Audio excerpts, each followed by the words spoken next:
Let me tell you about a woman who vanished in the woods, and how decades later her disappearance still echoes through the mountains, unsolved, mysterious, and slowly fading with time.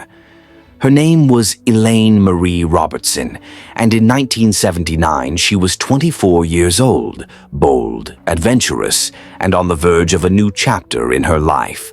She was the kind of woman who loved the unknown. Friends described her as curious, independent, and fearless.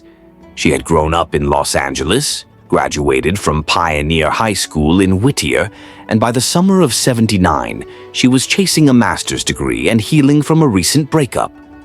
That Memorial Day weekend, Elaine did what free spirits often do. She hit the road. She packed up her dog and left her home in San Luis Obispo, California, driving north through the thick green spine of the West Coast toward the towering beauty of Mount Rainier, Washington.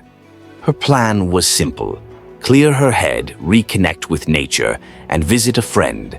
But somewhere between the rain, the heartbreak, and the mountains, something went terribly wrong. On Saturday evening, May 26, 1979, two campers spotted her at the Sunshine Point Campground, soaked from head to toe, shivering under the rain.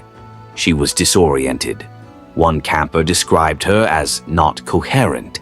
She wasn't aggressive or panicked, just confused, cold, and clearly in need of help. They offered her a spare tent. She accepted. The next morning, she and her dog were gone. Her belongings were still at the site: wallet, clothing, food. Everything except her and the dog. It was like she vanished into the mist. Her van was found a short time later. But here's where things get strange. Some reports say the van was found just a mile away. Others claim it was discovered 40 miles from the campground. That detail alone has haunted investigators and armchair detectives alike for over 4 decades. How does a woman on foot, in the rain, in a remote wilderness, get 40 miles away overnight? Unless someone picked her up. That's when the whispers began. Some believed she had an accident, slipped, fell, maybe even an animal attack. But investigators don't believe that anymore. There was no blood, no torn clothing, no signs of a struggle in the campsite or surrounding area. And her dog? Never found, no trace. Over the years, one theory began to take shape, a theory darker than any accident or misstep. Elaine may have been the victim of a serial killer. You see, the Pacific Northwest in the late 1970s was a hunting ground for more than one predator. The Green River Killer, Ted Bundy, a dozen others, some still unidentified. Elaine's profile, young, attractive, alone, vulnerable, matches patterns from known serial offenders at the time. Authorities have even admitted off the record they're not ruling it out. But there's a problem. In 2006, a massive flood swept through Sunshine Point Campground and washed it away, forever.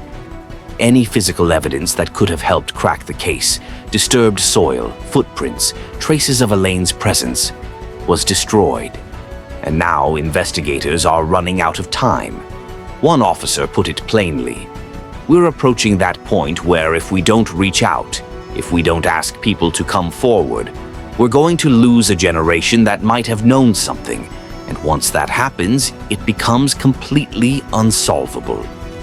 Whoever picked up Elaine, if that's what happened, may have said something, anything, to someone over the years. A passing comment, a drunken confession, a story that didn't quite add up.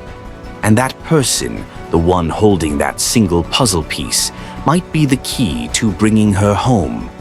But as years tick by, people forget. Memories fade. Witnesses pass. Elaine Marie Robertson was 24 years old when she disappeared. She would be in her late 60s today. She never got to finish her master's degree, never got to live the second half of her life. Her parents died, never knowing what happened to their daughter. And now all that's left is a cold case growing colder. Sometimes the most haunting mysteries aren't the ones we hear about on the news. They're the ones no one talks about. The ones tucked deep inside the woods, buried under floods and fading in the silence of time. Elaine's story isn't over, but it will be unless someone remembers.